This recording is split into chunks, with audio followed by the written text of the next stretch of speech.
Hop. Bonjour à tous, est-ce que vous m'entendez bien? Oui. Merci, désolé pour ce petit problème technique à nouveau. Donc on est en live, ça y est.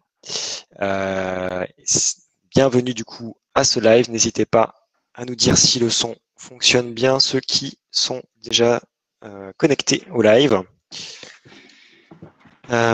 Julien, Mathieu, Stéphane, tout va bien? Vous nous entendez bien? Pas de problème.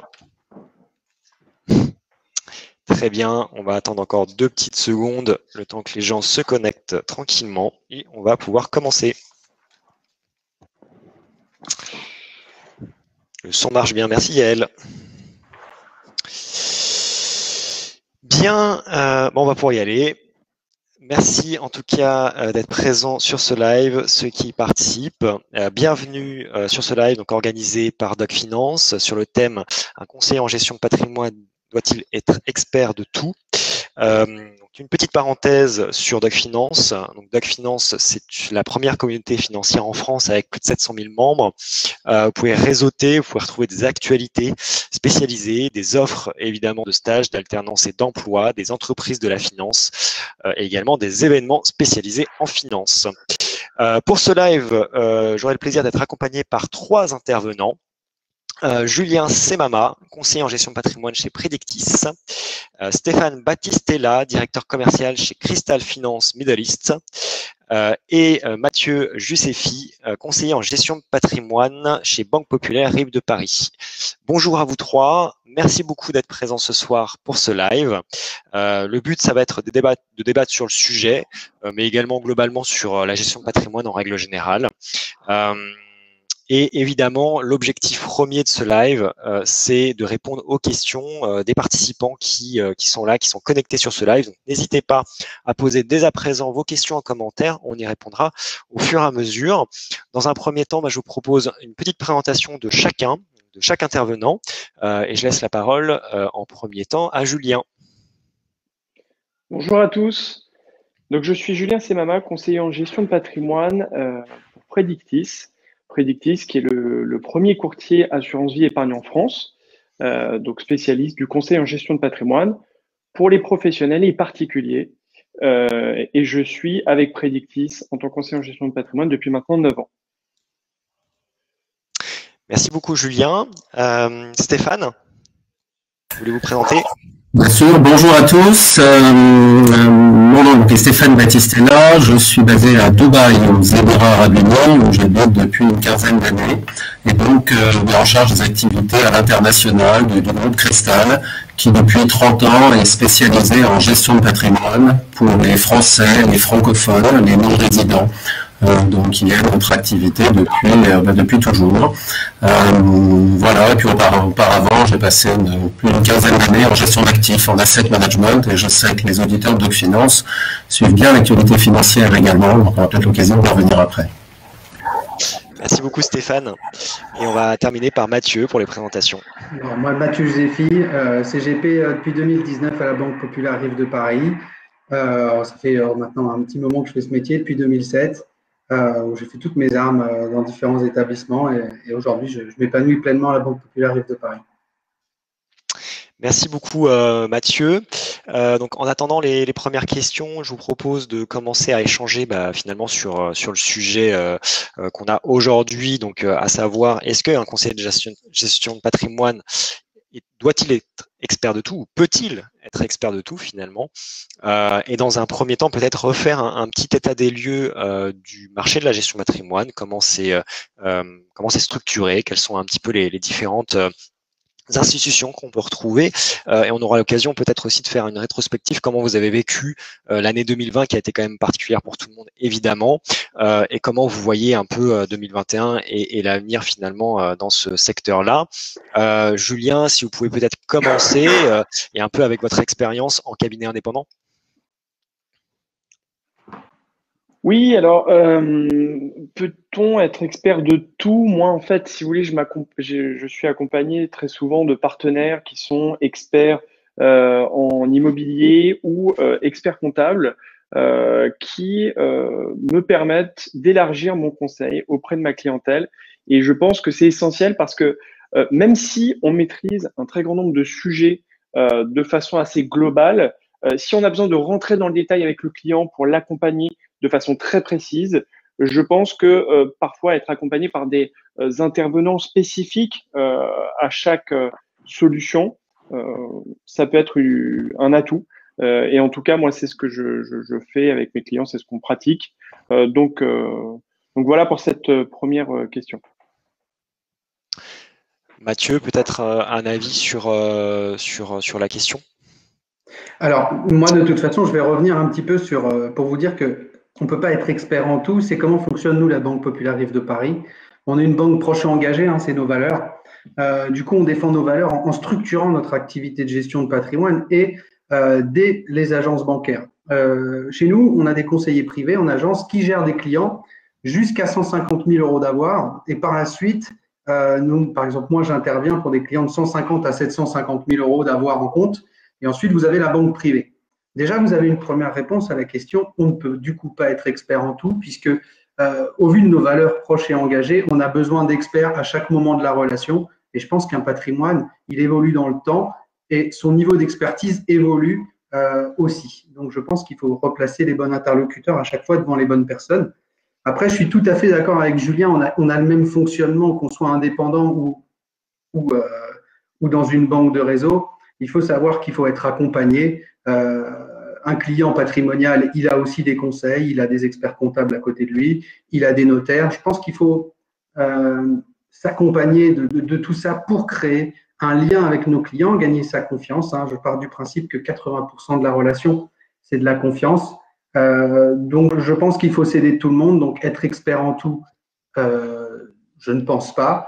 Mais il faut connaître beaucoup son métier pour avancer et donner des bons conseils à nos clients. Merci beaucoup Mathieu. Stéphane, peut-être un avis là-dessus et notamment sur le côté international? Oui, bah effectivement, je vais rejoindre un peu ce que disaient Julien et Mathieu. Moi, je suis chez mon groupe Cristal depuis 6 ans, et il y a 6 ans, j'étais de l'autre côté de la barrière, donc je l'ai vécu en tant que client. Comme je vous disais, j'ai passé pas mal de temps en finance, en gestion financière, j'avais quelques bases, mais je me suis rendu compte que sur des aspects juridiques, civils, tout un ensemble de points essentiels, je passais à côté de beaucoup de choses. On évoquait tout à l'heure dans nos premiers échanges la notion d'approche globale, de vision à 360. Pour nous, à l'international, il faut comprendre qu'un expatrié, un non-résident, l'approche globale peut commencer par des sujets aussi simples que se soigner. Et la santé, la prévoyance, la protection de sa famille ne sont pas forcément assurées par notre employeur. De plus en plus de jeunes, je viens de recruter une jeune VIE qui nous a rejoint il y a 15 jours, beaucoup de jeunes partent à l'international, des jeunes actifs, et n'ont pas forcément le niveau de protection qu'ils peuvent avoir avec un emploi en France. Donc, je prends cet exemple qui me semble important, et après, sur les différents thèmes qu'on va être amenés à aborder, avant même de parler de patrimoine, de finance ou d'investissement, l'approche globale peut consister aussi à bien comprendre les régimes juridiques, les régimes civils. Nos clients sont mariés, mais parfois ne sont pas mariés comme ils le croient. Du simple fait d'être partis à l'étranger, ça a pu modifier leur structure familiale. Donc voilà, juste pour lancer un petit peu le débat, dans une approche globale et qui va bien au-delà de ce qu'on peut imaginer parfois a priori sur une activité de gestion de patrimoine, être expert de la santé, des aspects juridiques, des aspects civils, fiscaux, financiers, de macroéconomie, me semble très ambitieux. Et comme le disait Julien tout à l'heure, être entouré de nos partenaires pour justement avoir les bonnes discussions au bon moment sur les bons sujets, avec nos clients. Alors je dirais de 25 à 55 ans ou plus, les sujets ne sont pas les mêmes. Voilà ce que je pourrais dire en introduction. Merci beaucoup Stéphane.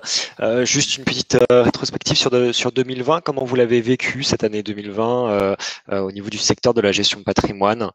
Julien, peut-être en premier lieu. Alors cette année 2020, bon, elle a été pleine de surprises de toute façon pour tout le monde, mais nous, si vous voulez, on a su réagir extrêmement rapidement.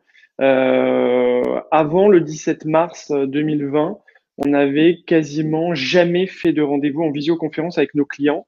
100% des rendez-vous étaient effectués en physique. Et en fait, en l'espace de 2 jours, on a dû monter une stratégie de visioconférence avec nos clients et surtout un process de signature à distance avec nos partenaires compagnies d'assurance Et heureusement qu'on a des rapports avec nos partenaires qui sont extraordinaires, qui nous ont permis en un week-end, samedi, dimanche, de pouvoir bosser à fond sur la stratégie à distance et de pouvoir avoir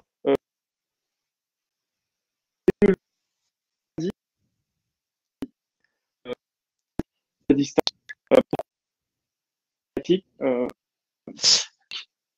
Julien, il y a un petit problème de connexion, je pense. Je ne sais pas si je suis le seul. On n'entend plus Julien, oui. Ouais, on n'entend plus Julien, on l'a perdu. Bon, il va revenir, j'espère. Là, vous m'entendez? Oui. Oui. Là, c'est revenu. Si vous pouvez parler un petit peu. D'accord. Ça marche bien? Là, ça marche, ouais. Là, c'est revenu, j'ai l'impression. D'accord. Effectivement, et donc, comme je l'évoquais, cette année 2020 qui était partie pour être une année compliquée, avec un mois de mars où il y a une prise de décision du gouvernement qui, quasiment du jour au lendemain, nous empêche de pouvoir faire des rendez-vous physiques avec nos clients. Et puis, bien sûr, pour des raisons sanitaires évidentes. Donc, on a mis en place cette stratégie. Et cette stratégie a été payante parce qu'on a pu déjà accompagner nos clients pendant toute cette période du Covid. Ils avaient du temps pour nous, donc c'était tant mieux. Mais en plus de ça, on a pu doubler le nombre de rendez-vous qu'on effectuait habituellement de par cette stratégie de visioconférence. Donc ça a été en fait une année 2020 qui a été vraiment qui nous a appris beaucoup de choses parce que finalement, tout ce qu'on pensait impossible avant, aujourd'hui, tout paraît possible et tout est devenu finalement une force. Et j'ai envie de dire que l'année 2020, en plus de l'opportunité de la loi Pacte avec le PER, qui a été bien sûr un coup de boost pour le secteur de la gestion de patrimoine dans son ensemble, cette partie à partir de mars 2020, ça a été pour nous vraiment un coup de booster et une révélation. Donc l'année 2020 s'est très très bien passée et j'espère que ça va continuer comme ça sur 2021. Les prévisions sont très bonnes. On y reviendra certainement. Et Mathieu, du coup, en banque, c'était un petit peu le même constat? Ah oui, de toute façon, c'est un choc inédit, hein, même pour un établissement bancaire. Alors, on avait l'avantage d'être essentiel à la nation, donc finalement, on n'a jamais fermé en soi. Donc finalement, moi, mon métier, il a pas beaucoup changé finalement, mais il a fallu être plus disponible. Quand vous avez des marchés qui s'écroulent, comme le disait Julien en mars, tout d'abord, il faut prendre le vieil adage qu'on dit en bourse, pas céder à la panique. Et la plupart de nos clients qui ne sont pas forcément tout le temps initiés cèdent plus facilement à la panique. Donc, on a fait un gros travail à la Banque Populaire Rive de Paris pour faire des appels de courtoisie avant de discuter des marchés, de s'intéresser à l'état de santé de nos clients, parce que la santé, pour moi, prime avant tout, et moi, ce que j'ai tenu à faire. Ensuite, on a une organisation qui permet à nos animateurs de faire intervenir des experts, ça prouve qu'on ne peut pas être expert en tout, des experts de tous bords, hein, des responsables de chez Natixis, de la gestion sous mandat, le directeur de la gestion sous mandat, Natixis Invest Management. Vous avez tous ces gens-là qui nous ont accompagnés pendant les premières semaines de crise en faisant des visios, en nous expliquant un petit peu le contexte marché, ce qui nous a permis, nous, de faire des informations descendantes envers nos clients. Du coup, c'est ce que je disais, hein, on a renoué un peu avec une confiance qui est parfois perdue. On s'est recentré un petit peu dans la relation avec nos clients. Et aujourd'hui, quand on échange avec eux, on a cette crédibilité qui fait que, en saisissant des opportunités au mois de mars, on a pu valoriser le patrimoine de nos clients et ça, c'est ce qu'ils nous demandent. On a tiré aussi des conséquences, hein, les rendez-vous visio. Regardez, aujourd'hui, on est habitué, on commence à s'y faire. Donc, on a dû s'organiser, mais ce bond en avant qui était, je pense, nécessaire pour que notre métier soit encore mieux vu, pour montrer l'intérêt d'un conseiller en gestion de patrimoine, est aujourd'hui au grand jour et ça fait plaisir, surtout quand on s'épanouit dans son métier. Merci. Et du coup, Stéphane, justement, vous qui êtes finalement pas en France, comment vous l'avez vécu? Est-ce que vous l'avez vécu différemment? Alors, peut-être à deux niveaux. Dans ce qui concerne la relation avec nos clients, quand on a démarré il y a 30 ans, il y avait un petit peu moins de Français à l'étranger. L'idée pouvait sembler un peu folle. Aujourd'hui, c'est 3,5 millions de Français, hein. 1 million aux États-Unis, la communauté en Angleterre, dans le monde entier. Donc finalement, pour nous, pour nos équipes sur le terrain, d'ailleurs, ceux en Asie dorment en ce moment, ceux en Europe, et bien comme vous sont là. Je salue mes collègues en Polynésie pour qui ils vont être très tôt ce matin. Finalement, le conseil à distance, qu'il soit de proximité ou clients, qu'ils soient à Dubaï, Hong Kong, Singapour, on a l'habitude de les suivre, ils bougent, ils sont mobiles. Donc sur le terrain, pour les CGP, pour les conseillers en gestion de patrimoine, leur quotidien n'a pas fondamentalement changé.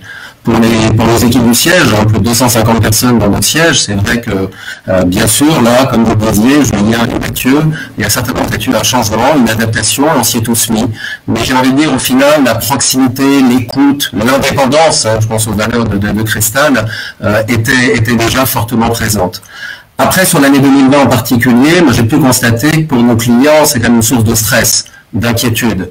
Alors vous évoquiez les marchés financiers à l'international, mais comme en France, la perte de son emploi. Et généralement, vous n'avez pas de PGE, vous n'avez pas d'accompagnement, et vous avez parfois quelques semaines pour faire vos valises. Donc ces stress ont fait et ont certainement replacé le patrimoine au cœur des vrais sujets. Alors c'est peut-être un peu un choix négatif, mais plus que jamais, bien sûr la proximité, l'écoute, les valeurs qu'on retrouve, mais surtout le conseil au bon moment sur les bons sujets. Nos clients, certains ont perdu leur emploi, d'autres avaient peur de le perdre, d'autres risquaient de revenir plus tôt que prévu en France. Toute cette mobilité internationale, tous ceux qui ont voulu partir à l'international aussi, ça crée des opportunités, ont à nouveau replacé le conseiller vraiment au cœur de différents sujets, parfois très simples, mais très simples. Quand vous êtes à l'international, un crédit immobilier peut être complexe, même si vous avez les fonds sur votre compte bancaire. Donc là aussi, on aura peut-être l'occasion d'en parler. Pour nous, ça a été une très bonne année, mais elle n'a fait que mettre en avant ce que nous faisons depuis 30 ans.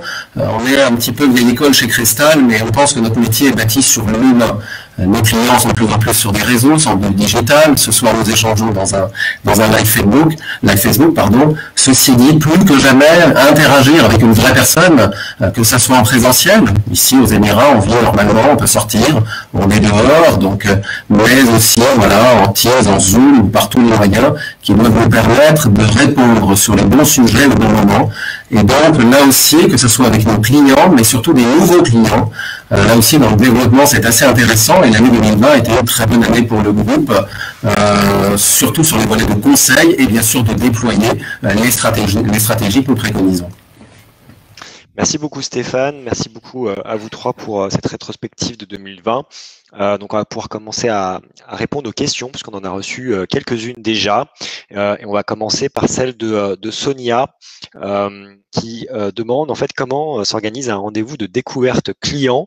Donc ça va un peu dans le sens finalement de l'expertise et l'expertise globale que peut avoir un conseiller en gestion de patrimoine. Je suppose que ça doit s'organiser différemment suivant l'institution ou peut-être pas. Qui souhaite prendre la parole dans un premier temps? Julien peut-être? Oui, je veux bien me lancer. Alors, pour nous, un rendez-vous de découverte patrimoniale, ça se fait en plusieurs étapes. Dans une première étape, on va s'intéresser au projet, aux préoccupations et aux motivations du client. Donc, on va noter en lui posant une série de questions. À quel âge souhaite-t-il partir à la retraite? Combien il pense avoir? Qu'il souhaite protéger s'il se passait quoi que ce soit, quelles sont les épargnes qu'il a déjà mis en place, etc. Et à partir de là, une fois qu'on a synthétisé l'état d'esprit du client, à savoir quels sont ses projets et ses préoccupations aussi, on va dresser avec lui un bilan patrimonial. Donc le bilan patrimonial, on n'est pas passé par Harvest, qui est le bilan patrimonial que la plupart des entreprises utilisent. Même si on l'a utilisé dans le temps, Big Expert, on a créé au sein de Predictis, avec les équipes de mandataires de Predictis, un bilan patrimonial maison, un bilan patrimonial personnalisé, qui permet de synthétiser les choses et qui permet, à travers des petits camemberts de couleurs, de pouvoir montrer aux clients, après une récolte d'informations financières, quels sont les points forts et les points faibles de sa situation patrimoniale dans le but de pouvoir améliorer sa situation et lui proposer, lors d'un second entretien, une stratégie qu'il pourra mettre en place partiellement ou totalement s'il le souhaite, dans la durée, avec des rendez-vous après de suivi réguliers au moins 2 fois par an. Donc voilà. D'accord. Et du coup, peut-être Mathieu sur la partie banque. Oui, alors sur la partie banque, il faut savoir que le métier de conseiller en gestion de patrimoine, c'est une sorte de binôme. Je vous disais tout à l'heure qu'on avait des conseillers privés en agence. Mon portefeuille est en binôme avec les conseillers privés de chaque agence, donc j'interviens à leur demande pour apporter une expertise complémentaire dès lors que le client a plus de 150 000 euros. Il est parce qu'on appelle dans un portefeuille miroir, et donc nous, on arrive en expertise. Je rejoins Julien sur les bilans patrimoniaux. Donc nous aussi, on doit réaliser des bilans patrimoniaux. Pour vous dire, on en a 12 à faire par an, donc ils doivent vraiment être ciblés. De manière générale, comment se déroule l'entretien? Moi, j'approche plutôt sur la partie connaissance client directement, donc situation familiale, situation matrimoniale, nombre d'enfants, ensuite le métier, les revenus. Donc, ça me permet de déterminer une tranche marginale d'imposition. Ensuite, je fais une veille sur le patrimoine immobilier, le patrimoine éventuellement de l'entreprise, si c'est un gérant de société. Ensuite, sur la concurrence, parce qu'il faut savoir que l'approche globale, et pour avoir vraiment une expertise profonde, il faut aujourd'hui avoir tous les éléments du patrimoine d'un client.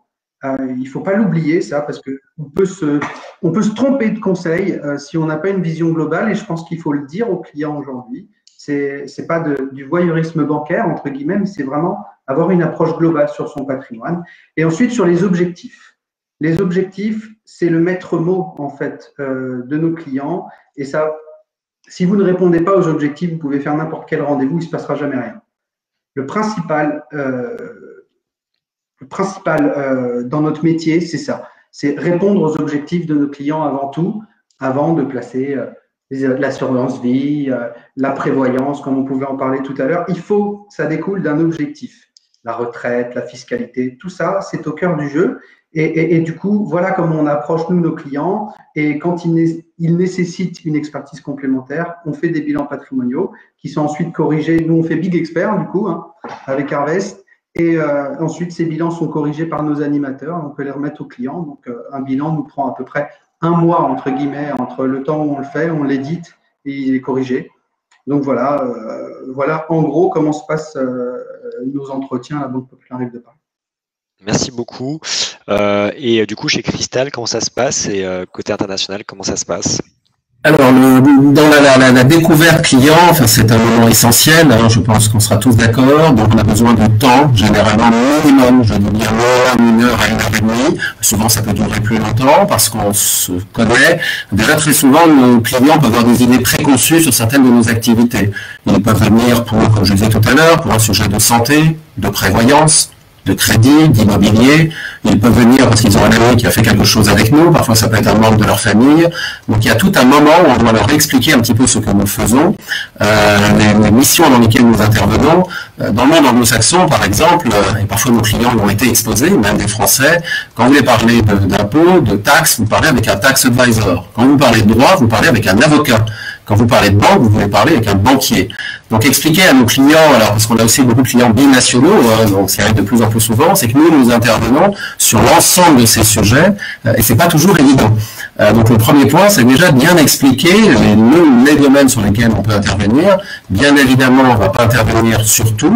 Et donc, d'où l'importance aussi que le client puisse bien expliquer, être en confiance et ne pas lui-même s'enfermer dans des sujets alors que ce ne sont pas les préoccupations. Donc là aussi, pour bien comprendre une stratégie, alors on retrouve des thèmes qui ont été évoqués, préparer la retraite, le financement des études des enfants, protéger sa famille. Donc à chaque fois, il va s'agir de redéfinir des objectifs avec un horizon de temps. Et qui vont au-delà, bien sûr, de la planification financière, qui est importante également. Donc, la difficulté, souvent, c'est que nos clients peuvent vouloir aller vers un sujet qui est pertinent, mais si je faisais une analogie avec la musique, ils nous disent, ben voilà, moi j'aime le hard rock, mais je me suis acheté un Stradivarius. Alors on comprend pas trop. On va essayer de bien comprendre la partition, le type de musique qui correspond à eux, pour jouer leur partition, encore une fois. Et ça, ils ont du mal parce que ils me disent, ben voilà, un membre de ma famille, on est sur du temps long, hein. On se retrouve après à accompagner les parents, ou les enfants quand ils en ont, en leur expliquant l'impact que peut avoir des membres de leur famille à certains moments de leur vie, alors sans parler du décès ou dans certaines étapes. Donc là aussi, dans cette vision globale, c'est pas évident, et au début, ça perturbe un petit peu, mais cette découverte est essentielle. Alors, il peut y avoir des sujets ponctuels qu'on va adresser, mais c'est surtout préparer une perspective. Et comme vous le savez, 10, 15, 20 ans dans nos métiers, c'est demain, si j'ose dire. Ce qui ne veut pas dire, quand on est non-résident, qu'il ne faille pas adresser des besoins immédiats. Vous serez peut-être surpris qu'avec l'actualité sanitaire, un grand nombre de nos clients sont un petit peu inquiets quand ils attrapent la Covid. Dans des pays comme l'Angleterre ou les États-Unis, vous pouvez très bien gagner votre vie, vous pouvez avoir une très belle situation. Il y a une journée d'hôpital aux États-Unis, même quand vous avez un bon job, peut être très très coûteuse, et ça, ils n'en sont pas forcément conscients. Donc nous, dans cette découverte, l'idée c'est de comprendre, de définir avant une stratégie, c'est déjà ses objectifs, mettre en avant des axes de vigilance qui vont nous permettre de commencer à travailler sur ce bilan, cet audit qui a été évoqué au préalable. Ça peut aller d'une simple consultation, ce que nous appelons une analyse patrimoniale, voire une étude qui peut être beaucoup plus complète et qui va être généralement facturée. Là aussi, les clients sont un peu surpris, mais dès lors où ils comprennent la valeur qu'a ce conseil, qu'ils ne retrouvent peut-être pas forcément chez les interlocuteurs traditionnels, ils y accordent de la valeur parce que c'est leur projet de vie. Donc ça, c'est un moment très important. Donc la découverte va nous permettre de définir, expliquer, préparer ce qui va être mis en place dans un deuxième temps dans cet audit, ce bilan, selon sa complexité qui a été évoquée. Donc la découverte est essentielle et très souvent, ça n'est pas un rendez-vous, mais c'est plusieurs rendez-vous. Bien évidemment, c'est lié avec la complexité des patrimoines, des familles recomposées, des enfants de différents mariages, qui sont autant de sujets potentiels auxquels il faut réfléchir, tout en préparant en immédiat, comme je le disais, parce que souvent, ça peut être sur un besoin ponctuel, j'ai besoin de financer ma future résidence principale, un bien de vacances, un investissement locatif, et on va leur dire, mais quel est le but? Et c'est vraiment essentiel, et c'est ce temps qu'ils prennent pour eux. C'est ce que je dis souvent, à partir d'un certain âge, on doit faire un check-up avec son médecin, qui va vérifier un certain nombre d'éléments, mais on fait un peu l'analogie. Et encore une fois, quel que soit son âge, on travaille pour les clients, hein, on met le patrimoine au service de leur vie.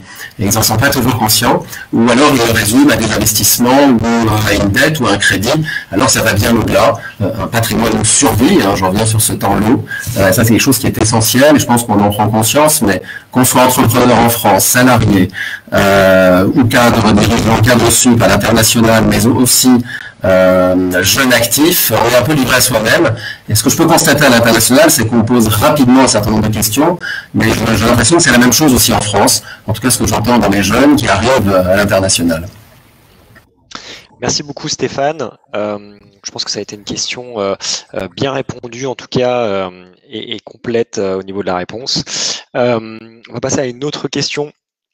Assez précise, assez spécifique. Alors, je ne sais pas si vous aurez la réponse, mais c'est une question de Cécile. Avec un master en finance d'entreprise, est-ce possible de me réorienter vers les métiers de la gestion de patrimoine? Donc, il existe des masters spécialisés en gestion de patrimoine.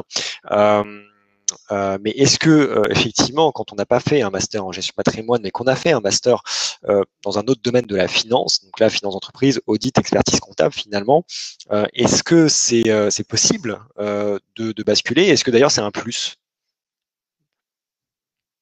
Mathieu, peut-être Je pense que le diplôme, si vous avez envie de faire de la gestion de patrimoine, il faut tenter le coup. Après, il y a des étapes, que vous soyez indépendant, mais ça, je ne connais pas, puisque Julien pourra peut-être répondre, mais à la Banque Populaire Rive de Paris, je pense qu'il est possible, avec un diplôme, de devenir un jour conseiller en gestion de patrimoine. Après, peut-être tout de suite.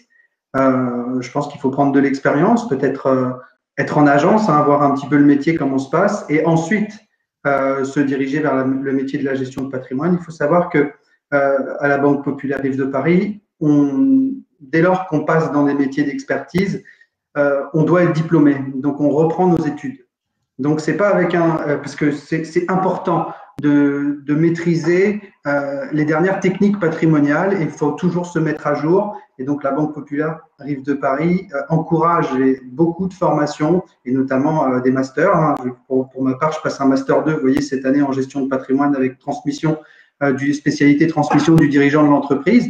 Donc, on sera formé, vous serez formé. Donc, si vous voulez faire de la gestion de patrimoine, si c'est votre plan, postulez, allez-y, regardez comment ça se passe, savoir si ça vous plaît, et ensuite vous serez formé et peu importe l'entreprise où vous serez, je pense, vous serez accompagné dans votre métier. Donc, pour moi, il n'y a pas de frein. Et en plus, dans la finance d'entreprise, vous maîtrisez un petit peu les adages de l'entreprise. Et aujourd'hui, et je pense que mes collègues ne me contrediront pas, le chef d'entreprise est aujourd'hui la plaque tournante et c'est l'avenir, les ventes de sociétés, c'est le patrimoine de demain.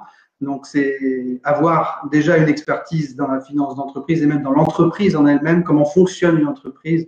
Je pense que c'est un adage aujourd'hui essentiel dans notre métier et il faudra encore plus le développer dans le futur.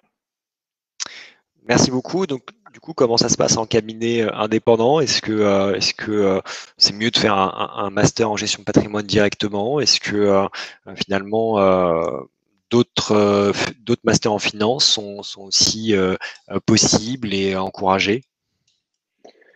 Alors, je pense que ce diplôme, entre guillemets, peut être une base pour démarrer dans la gestion de patrimoine. Mais en fait, l'accompagnement des formations progressivement qu'une entreprise, par exemple comme Predictis, va pouvoir dispenser, vont permettre de pouvoir avoir les acquis nécessaires pour pouvoir conseiller. Évidemment, au départ, il va y avoir une période d'accompagnement où effectivement vous allez être un petit peu coaché par quelqu'un dont c'est le métier depuis plus longtemps, et par la suite pouvoir passer un MBA ou un master en gestion de patrimoine qui peut être une équivalence afin de valider un diplôme supplémentaire pour cette voie-là. Donc moi, mon conseil, c'est si vous avez envie de vous lancer, Cécile, comme l'a bien dit Mathieu, n'hésitez pas, foncez, déposez des candidatures et pourquoi pas apprendre aussi sur la pratique, parce que je pense que c'est un métier qui, autant théorique soit-il, a un côté pratique quand même qui apprend beaucoup au quotidien et qui va vous permettre de pouvoir, au fur et à mesure, vous former en plus des diplômes que vous pouvez et à la fois avoir et passer en complément. Merci beaucoup. Stéphane, un avis sur le sujet? Oui, très très simplement pour la question de Cécile, bon, un master en finance d'entreprise permet tout à fait de se réorienter, enfin, vers les métiers de la gestion de patrimoine. D'abord parce que c'est vrai qu'aujourd'hui, le niveau d'études, le master devient relativement incontournable. Cela dit, il va être nécessaire mais pas suffisant. Sébastien, on en parlait, de notre côté, chez Cristal Finance, vous voyez, on est 300 personnes, un peu moins de 3 milliards d'euros d'actifs conseillés, donc dans le monde des indépendants, on a une taille tout à fait significative, et bien souvent, on forme déjà ceux qui nous rejoignent, on a une séminaire de formation interne, et quand ils arrivent, et dans la durée, et puis on est même allé plus loin, puisqu'on a lancé un programme pour payer un master en gestion de patrimoine à 3 promotions de 60 personnes, donc 3 promotions de vol, la troisième de 20 jeunes, qui ont souvent déjà un master en gestion de patrimoine. Mais après, nous, ce qui va nous intéresser, c'est déjà les former à nos métiers, alors que ce soit sur l'international ou sur le côté français. Donc, on apprend en permanence. Donc, Cécile, si votre master en finance d'entreprise, vous avez envie d'apprendre, eh bien, il vous permettra tout à fait de vous réorienter. Mais ceci dit, voilà, moi, je recrute des personnes qui ont pu faire du droit, qui ont pu faire de la finance, qui ont pu faire de la fiscalité, et au final, on se rend compte, eh bien, qu'on peut maîtriser un domaine, alors, mais qu'on ne maîtrise jamais tout, c'est ce qu'on disait au début. Alors, ça dépend de ce qu'on souhaite. Si on veut devenir un expert, vous voyez, on a plus de 25 ingénieurs patrimoniaux qui vont accompagner les équipes sur le terrain et qui, elles, vont maîtriser des aspects. Je crois qu'il y a des questions sur la fiscalité, que je vois aussi dans le chat. Là aussi, ça peut être à temps plein. Donc, il ne faut pas croire qu'une formation suffise pour être automatiquement labellisée, si j'ose dire. Et c'est bien sûr la pratique. Et les 60 jeunes dont je parlais tout à l'heure passent une semaine par mois, on a fait ce master avec Schema, en école, enfin en master, et 3 semaines par mois au sein de nos équipes et de nos différents bureaux dans toute la France. Ce qui fait qu'au bout d'une année, ils ont non seulement appris, complété, renforcé leurs connaissances, mais ils ont surtout pratiqué. Et ils ont été lancés, comme le disait, je crois que c'est Mathieu ou Julien, ils ont déjà développé, puis après ça va dépendre où veulent-ils évoluer. Donc veulent-ils être vraiment en contact client? Il y a souvent beaucoup de velléités. Après certains se rendent compte que ils veulent peut-être être dans des domaines un petit peu plus experts ou de soutien, c'est un peu comme des organisations financières. Donc là aussi, derrière le métier gestion de patrimoine, il y a beaucoup d'activités. Donc je crois que là on représente le terrain, on représente le contact auprès des clients, à gérer des problématiques. Donc un master devient de plus en plus un prérequis, même on en fait plusieurs. Mais là aussi, c'est une étape vers, on apprend tous les jours, donc en se tenant au courant de l'actualité économique, fiscale, juridique, sans pour autant être un expert, attention. Et c'est vraiment la curiosité, le bon sens, et comprendre vraiment intrinsèquement les problématiques que peuvent avoir nos interlocuteurs, que je vois parfois des jeunes actifs ou des personnes un peu plus établies. Souvent, on replace le débat vers ce qui nous semble être important et on définit ensemble. Donc voilà, attention peut-être à ceux qui voudraient, dans une formation peut-être trop technique, si je fais l'analogie avec les métiers financiers, bien voilà, parfois certains veulent être analystes, être derrière un Bloomberg, veulent faire de la gestion du trading. Dans ce cas-là, il faut peut-être mieux s'orienter vers une société de trading, ce qui n'empêche pas d'avoir une culture, une connaissance et un intérêt bien sûr pour la finance sous différents aspects. Merci beaucoup Stéphane. On va passer à une autre question, plutôt pour Mathieu. Pour le coup, je sais que dans certaines banques, il existe des experts en ingénierie financière qui tournent dans les agences. Est-ce le cas à la Banque Populaire? Alors, à la Banque Populaire, pour avoir accès aux ingénieurs FI ou aux ingénieurs patrimoniaux, il faut commencer à avoir un patrimoine supérieur à 750 000 euros, donc c'est à partir de la banque privée. Ils interviennent des fois de manière payante pour répondre à des sujets, des projets complexes et patrimoniaux. On a même des ingénieurs qui prennent des mandats de vente pour vendre des entreprises. Donc, c'est vraiment un spectre large, hein, c'est du début jusqu'à la fin. Mais oui, on a des ingénieurs patrimoniaux. Après, un conseiller en gestion de patrimoine peut faire appel à un banquier privé pour faire appel à un ingénieur financier dans le cas où c'est nécessaire et que le client n'est pas encore en banque privée. Mais on est vraiment structuré de cette manière-là pour qu'il y ait de la cohérence dans nos conseils tout au long de la relation. D'accord. Et tous les métiers sont disponibles même quand on est jeune diplômé, ou il faut avoir quand même de l'expérience? Alors chez nous, de toute façon, sur les ingénieurs financiers, il faut quand même avoir de l'expérience. Je pense que c'est pas un métier qu'on fera tout de suite en sortant des études. Je le pense. Après, peut-être que mes collègues ici aujourd'hui me contrediront. Mais moi, je pense qu'il faut quand même avoir une analyse un petit peu plus poussée. Je pense qu'il faut passer par d'autres strates avant de devenir tout de suite ingénieur financier. Si dans le domaine bancaire, je parle bien tout à fait. Voilà. Il faut vivre un petit peu le métier. Il faut prendre le temps aussi. Quand on sort des études, souvent, ingénierie financière, on a entre 28 et 30 ans. Je pense qu'il faut avoir un petit peu de maturité pour avoir aussi cette crédibilité, ce flair qui aujourd'hui est pour moi essentiel. Donc l'expérience est importante.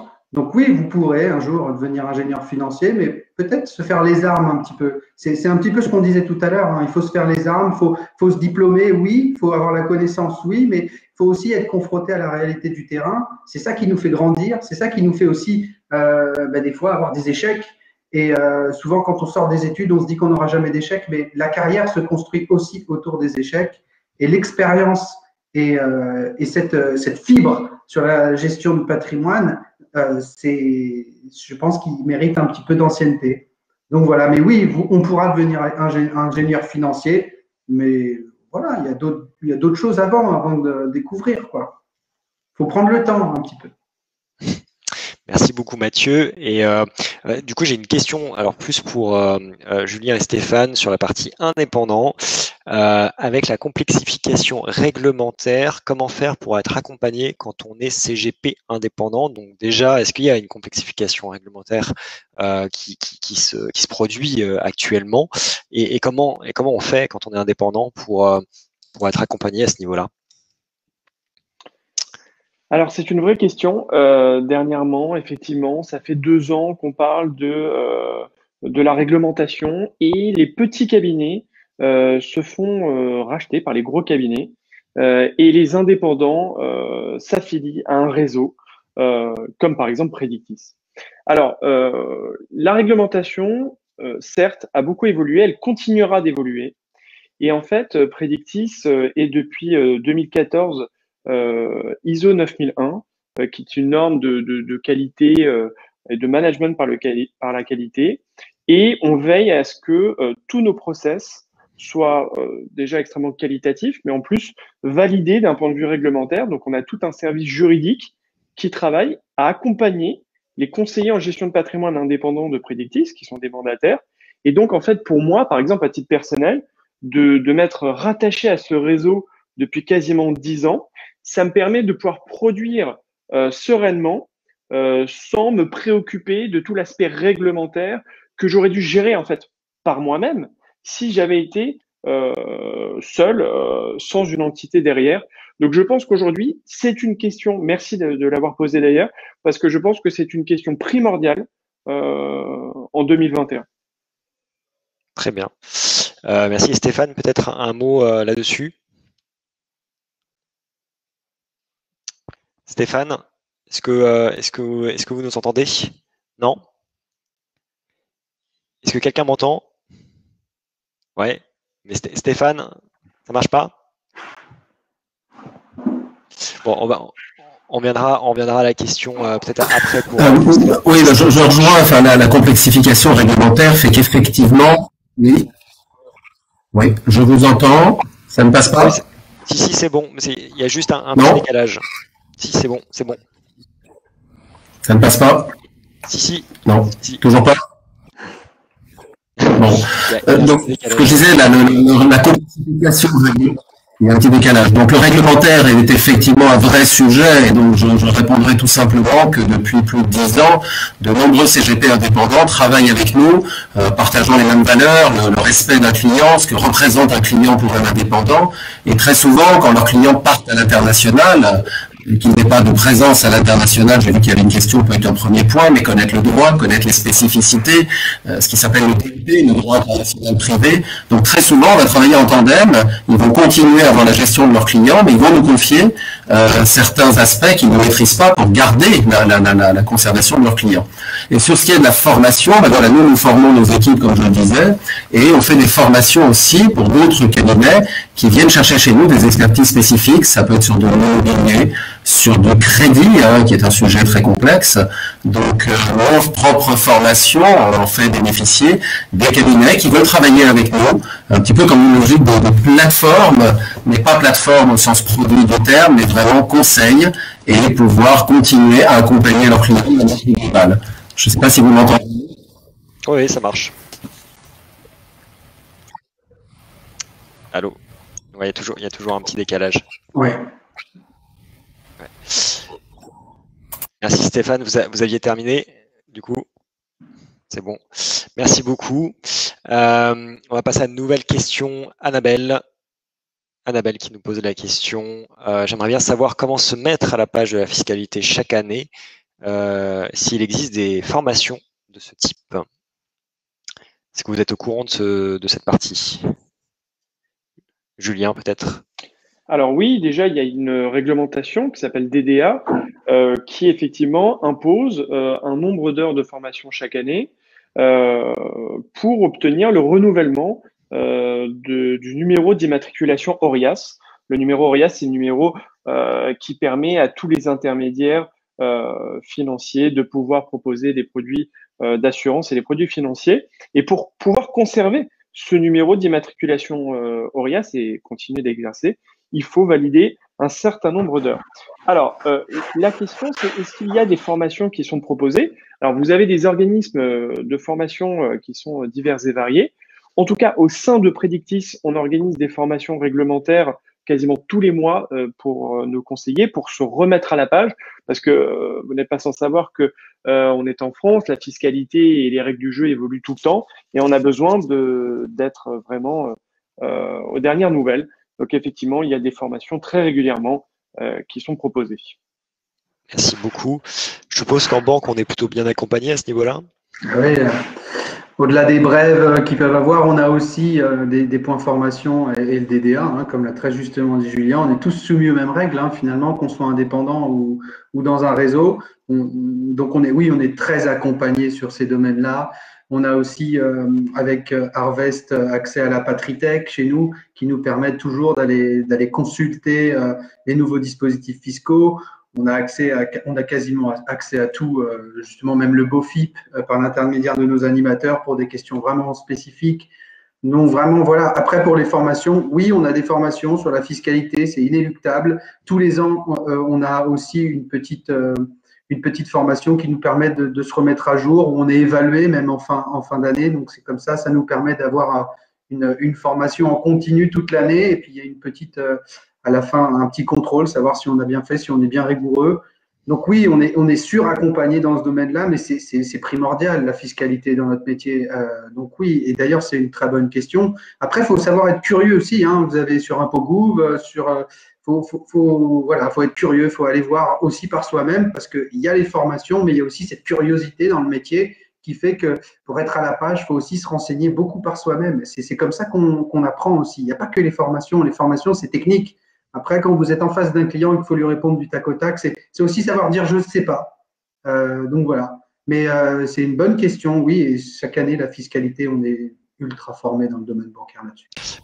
Merci beaucoup. Et pour Stéphane, j'en profite parce que j'ai une question qui vient d'arriver, qui est en lien avec celle qu'on vient de voir, mais plus sur le côté international. Vous pouvez nous donner des indications sur comment se former sur le droit et la fiscalité internationale. Donc évidemment, vous pouvez parler globalement et sur la France, mais j'en profite pour afficher la question.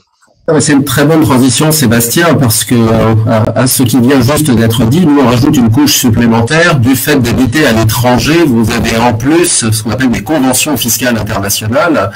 Donc nous avons l'habitude de travailler avec un grand nombre de pays, même si encore une fois elles sont complexes et vont rajouter un certain nombre de sujets. Vous habitez à l'étranger, vous louez un bien immobilier en France, vous avez des revenus de source française, mais là aussi avec des spécificités.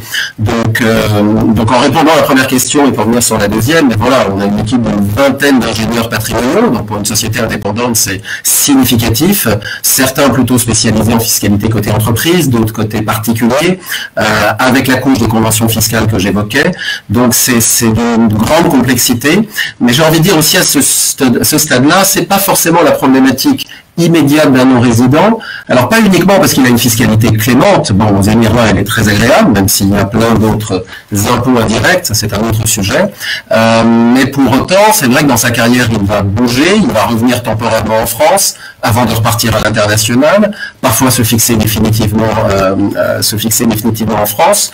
Donc la fiscalité pour nous arrive souvent à la fin paradoxalement, et on l'a dit tout à l'heure, je veux quand même insister sur ce point à ce stade, c'est le projet qui est essentiel.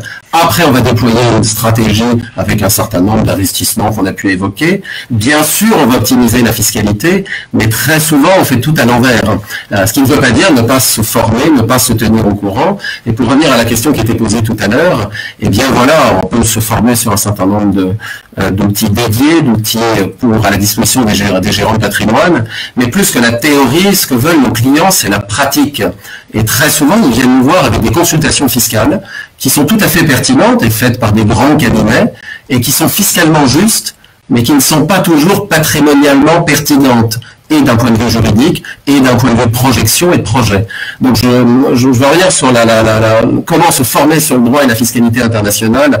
Ça peut être un métier à part entière. Nous travaillons aussi avec des avocats fiscalistes spécialisés, un client français marié avec un japonais, des enfants en Corée, avec des biens en Indonésie. La fiscalité ne s'arrête pas au pays de résidence, elle s'arrête à ce que vous détenez, là où vous habitez. Donc c'est très complexe. Et après, l'intérêt, je crois, dans nos métiers, c'est de la pratiquer en la coordonnant avec ce rôle un peu de chef d'orchestre que je mentionnais en amont. Donc voilà, forcément, la fiscalité française n'est pas la même pour un même bien du simple fait de votre non-résidence, même si vous redevenez résident fiscal français. Donc ce sont des sujets passionnants, mais qui encore une fois doivent être mis dans la perspective de ce que je disais tout à l'heure. Là, c'est pour replacer aussi un petit peu le sujet, parce que je sais que souvent, la fiscalité, on le voit bien, pour nos clients, est un sujet sensible, on le sait très bien, mais parfois c'est au détriment de leur projet patrimonial. Et d'où le fait de faire les choses dans l'ordre. Merci beaucoup Stéphane. Du coup, j'ai une question complètement différente d'Annabelle à nouveau. Quand on est CGP, est-ce qu'on peut également être en parallèle courtier en financement? Donc CGP indépendant, je suppose. En banque, vous proposez de toute façon des crédits, c'est une évidence. Mais quand on est courtier, quand on est CGP indépendant, est-ce que on peut exercer le métier de courtier en financement? Oui, alors ça dépend des agréments et des formations que vous avez passées. Pour proposer des solutions de financement à vos clients, il y a des formations qui sont bien spécifiques qu'il faut pouvoir passer, ou bien vous appuyer d'un expert spécialiste du crédit, par exemple, pour votre entité, qui peut éventuellement vous accompagner. Donc attention, oui, on peut être CGP et proposer du courtage en financement pour son client. Par contre, attention, parce que ce sont des formations complémentaires qu'il faut passer, qui sont vraiment à part. D'accord. Stéphane, peut-être un petit Oui, je confirme, bien sûr. Donc, sous réserve d'avoir les bons agréments, pour nous, c'est près de 100 millions d'euros de crédits qui sont faits chaque année pour nos clients. Personnes physiques, personnes morales, que ce soit sur des biens pleine propriété, de l'investissement locatif, commercial, de l'hypropriété, démembré, donc ce sont des sujets complexes. Donc bien sûr, il faut avoir les agréments et puis surtout, il faut avoir les ressources. Parce que c'est beaucoup de temps. C'est du temps homme, ce sont des sujets, et je pense que en banque, on les connaît bien aussi. Donc voilà, nous, on travaille avec nos clients, avec leur banque, ils nous font part de propositions qui leur sont faites, et ça ne se résume bien sûr pas qu'à un taux d'intérêt. Le passif, donc est un élément essentiel du patrimoine, qui plus est quand nos clients ont déjà structuré ou sur nos conseils, il y a des sociétés, des personnes morales. Donc la réponse est oui, mais on a un débat aussi sur un métier à part entière. Et voilà, chez Cristal, on a démarré il y a un peu moins d'une vingtaine d'années, donc c'est relativement récent par rapport à l'histoire, et ça ne fait que grossir, parce que, surtout aussi pour les non-résidents, mais pas uniquement, bien c'est souvent un enfer, parce qu'ils sont loin, parce qu'ils habitent en dehors de l'espace économique européen. Ça n'a rien à voir avec leur rémunération, leur situation, qui sont très confortables. Ils sont simplement juridiquement loin. On parle du crédit, du financement, mais l'assurance emprunteur, enfin sans se lancer dans ce sujet, peut souvent être très complexe, et une banque n'émettra pas une offre de prêt, comme vous le savez, s'il n'y a pas une assurance d'essai à validité. Et souvent, nos clients découvrent cela parfois 15 jours de la signature finale chez leur notaire. Ce sont des sujets qui les agacent profondément. Et d'ailleurs, le nom de la formation et de l'agrément pour proposer des solutions de financement à ses clients, c'est IOBSP. C'est le nom de l'agrément qu'il faut obtenir pour pouvoir proposer ces solutions. Merci beaucoup. J'ai une question également sur la partie alternance. Est-ce qu'on trouve des alternances en gestion de patrimoine? Alors Mathieu, en banque, je pense que oui. Vous confirmez? Oui, ça existe. Il faut envoyer les CV à la bonne période, pas attendre le dernier moment, parce que c'est quelque chose qui se construit aussi. Mais oui, ça se fait. Et dans les cabinets indépendants, est-ce que ça se fait?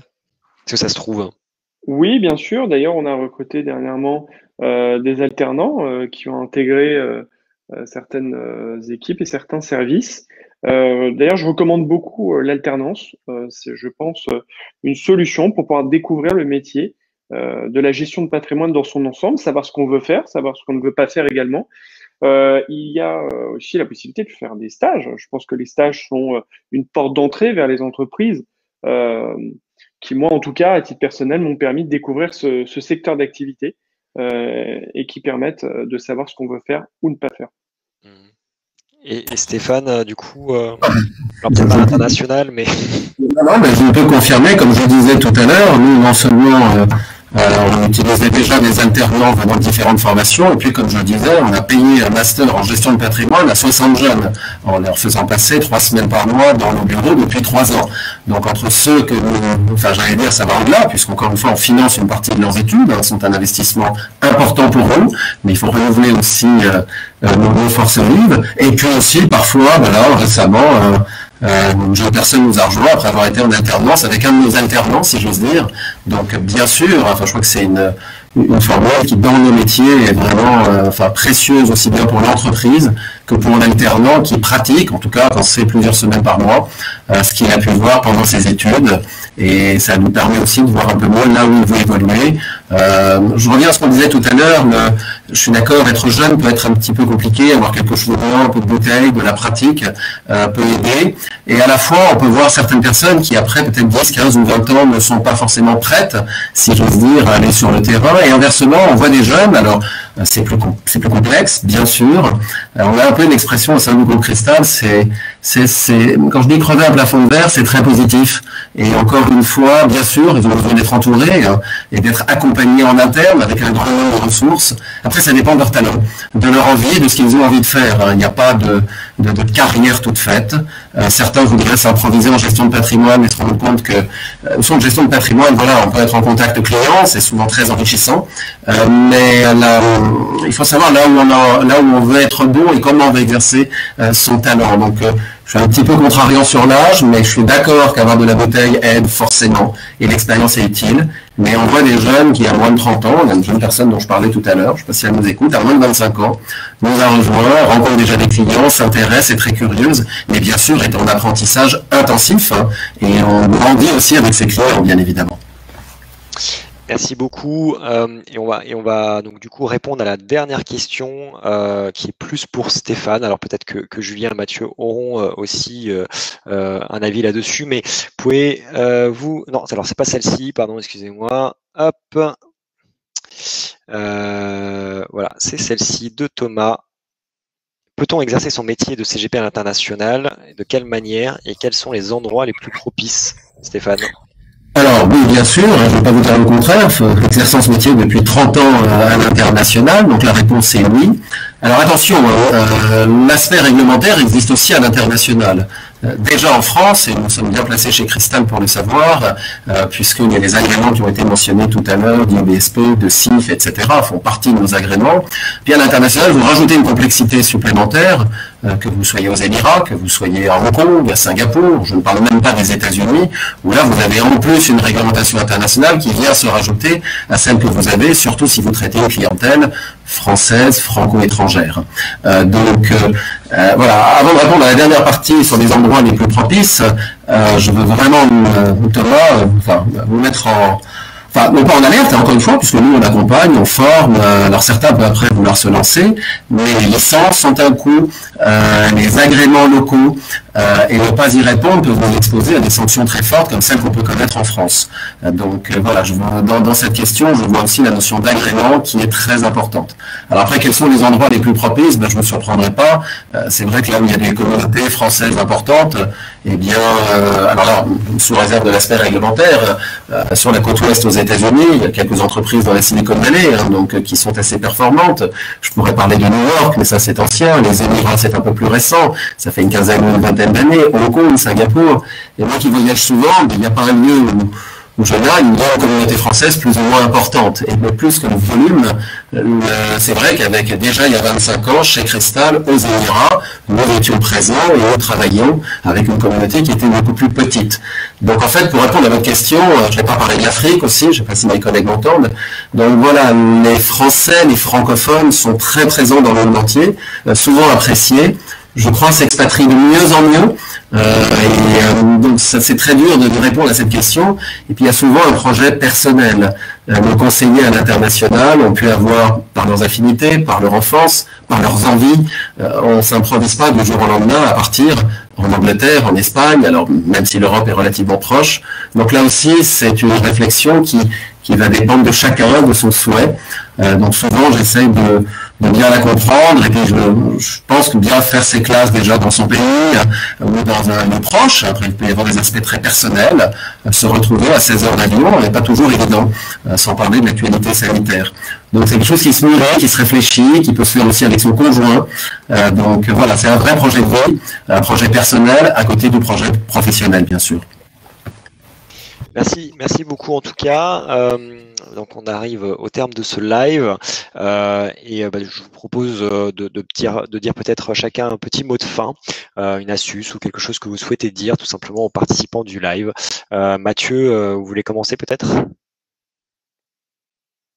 Ce que je peux vous dire, c'est qu'on a été beaucoup axé ce soir sur comment et pourquoi. Donc, du coup, lancez-vous si vous voulez devenir conseiller en gestion de patrimoine. C'est un métier qui est fascinant. Vous en apprendrez tous les jours. Vous pouvez vous ouvrir à pas mal de choses. Regardez autour de nous. Vous pouvez devenir indépendant. Vous pouvez travailler à l'international, mais vous pouvez aussi travailler dans une agence bancaire et vous épanouir. Donc, dans le métier de la gestion de patrimoine, on y trouve sa place. C'est un métier d'avenir. C'est un métier qui est tourné vers le relationnel. C'est un métier, moi, qui me passionne. Donc, forcément, je vous encouragerais, si c'est votre envie, à devenir conseiller en gestion de patrimoine. Donc, voilà, mon mot de conclusion, il faut pas s'arrêter à des échecs aussi. Moi, dans ma carrière, depuis 2007, pardon, j'ai eu beaucoup d'échecs. Et aujourd'hui, j'ai réussi mon métier. Je fais ce que j'ai envie.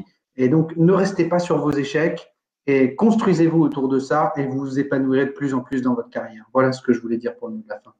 Merci beaucoup Mathieu. Julien? Oui, moi je voulais dire également, pour rejoindre Mathieu, que c'est un métier extraordinaire, de par le fait qu'on rencontre des gens différents tous les jours, de par le fait que c'est un métier qui évolue beaucoup, qui socialement parlant et intellectuellement parlant vont vous permettre de passer un step dans votre vie, parce que vous allez apprendre des choses, vous allez essayer de comprendre par vous-même. Et en tout cas, moi, ça fait 10 ans que j'exerce ce métier en tant qu'indépendant rattaché au cabinet Predictis depuis 10 ans. D'ailleurs, que je vous recommande, n'hésitez pas à faire un tour sur le site de Predictis pour déposer éventuellement une candidature. Je sais que Predictis propose des formations d'intégration quasiment tous les mois. Donc, n'hésitez pas à tenter l'aventure comme moi, j'ai pu la tenter il y a quasiment 10 ans maintenant. Et puis effectivement, c'est vrai que l'aspect théorique et l'aspect lié aux études va être une base, mais c'est ce qui va se faire sur le terrain qui va effectivement vous permettre de comprendre et de briller. Merci beaucoup. Et enfin, on termine par Stéphane. Oui, c'était vraiment un métier passionnant. Moi, pendant un peu moins de 20 ans, j'ai fait de l'institutionnel, que j'ai beaucoup aimé. Dans la gestion de patrimoine, vous êtes dans la vie de vos clients, vous avez les informations confidentielles, hein, c'est un point très important. Vous avez les informations avant même un certain nombre d'interlocuteurs, dans des périodes heureuses, de mariage, d'arrivée d'un enfant, malheureusement parfois de séparation. Donc vous êtes associé très tôt à vos clients, au-delà de leur patrimoine, de leur argent, de leur immobilier, etc. Vous confiez ce qui est le plus précieux, c'est leur vie et leur projet de vie, si j'ose dire. Et donc, c'est un métier qu'on ne peut pas faire à demi-mesure. Donc, lancez-vous pleinement. J'ai envie de dire, il n'y a pas d'âge, encore une fois. Les meilleurs chez nous ont pu commencer parfois avec d'autres carrières. Je suis ravi de voir de plus en plus de jeunes se lancer relativement tôt, comme je le disais tout à l'heure. On peut en parler longuement, mais au final, tant que vous ne l'avez pas pratiqué, tant que vous n'avez pas vu un client, si vous êtes sur des fonctions de front, la théorie c'est bien, mais la pratique, en fait, bien sûr, va vous nourrir, va vous enrichir, va démystifier beaucoup de choses. Et on ne peut pas le faire à demi-mesure. Hein. Donc moi je dis souvent, j'ai pas l'impression de travailler. J'aime ça. Après, ça suppose aussi quelques contraintes. Il faut être disponible. Et encore une fois, pour aborder les bons sujets au bon moment. C'est vraiment, on peut pas faire ce job à demi, si j'ose dire, et que ce soit en France, à l'international, mais voilà, quand vos clients vous sollicitent, et puis après quand vous êtes recommandé par des inconnus, ben, vous savez que vous avez bien fait votre métier, parce que ces recommandations sont le reflet de votre réussite et de cette confiance que vous avez bâtie. Moi je dis souvent, voilà, on est avant tout des bâtisseurs de confiance au service de différents projets. Et ça, c'est très, très enrichissant. Et je souhaite à tous de le vivre pleinement. Merci beaucoup, Stéphane. Encore merci beaucoup à vous trois pour cette intervention très intéressante ce soir. Merci évidemment à toutes les personnes qui étaient présentes et qui ont pu regarder ce live. Donc le live sera disponible en replay sur Facebook dès la fin de ce live. Donc n'hésitez pas, si vous le souhaitez, à le revoir ou à le repartager du coup derrière. Dès demain, il sera disponible sur notre chaîne YouTube. Donc vous pourrez le partager également et vous abonner à notre chaîne YouTube, ça nous fera plaisir.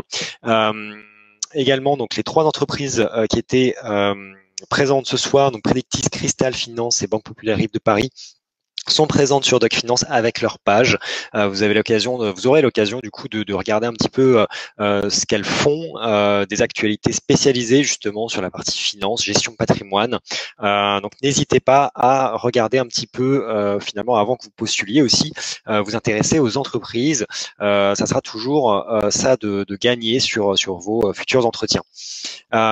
Nous, de notre côté, on se retrouve le mois prochain sur un nouveau thème sur les métiers de l'informatique en finance, donc différents mais tout aussi passionnants. Et en tout cas, encore merci à vous trois et je vous souhaite une très bonne soirée. Bonne soirée à tous. Merci à tous, bonne soirée. Merci Sébastien, au revoir à tous.